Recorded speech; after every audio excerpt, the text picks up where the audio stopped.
Well, it's time to talk about the crazy last scene in She-Hulk, episode 7, what they do to set it up during the episode, and what ultimately this means for the next two.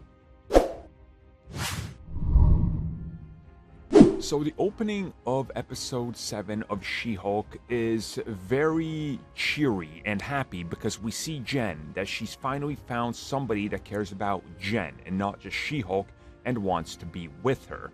Unfortunately, things don't exactly play out as good as Jen had hoped.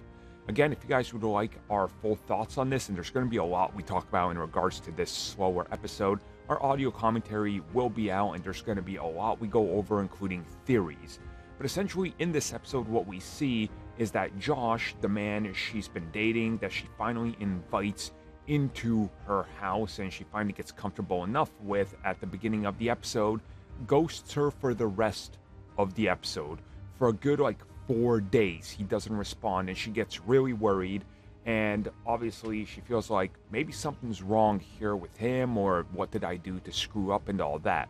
As she's stuck in Emil's retreat, again, I talked about that in the other video, she starts to have this moment of reflecting and realizing that maybe things weren't going as good as I'd hoped for particular reasons, and she has a real good breakthrough moment with finding herself, let's just put it that way. Now, the important thing here comes literally as the last scene of the episode, and it's what most people suspected, where we see that Josh gets up after the two got together in the night, and he starts copying her phone.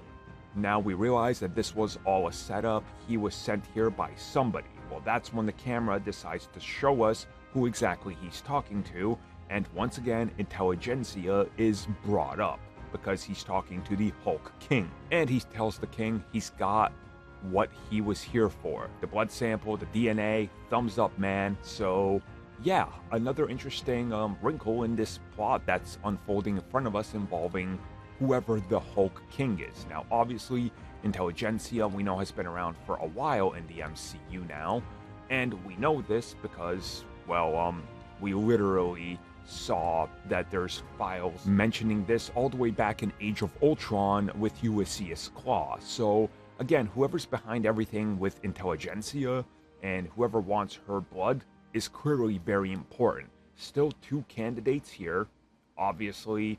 One, the leader. Two, possibly Valentina, but that one's a little bit more of a stretch because that would tie her so far back into the MCU, but who really knows? Again, we don't know too much about her either.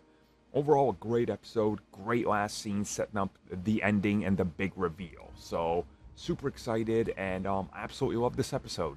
Highly suggest you guys watch it if you haven't and you're just following some people to see what they say about it, because I do know there's plenty of people doing that, and I don't get it, but yeah, it's a great episode.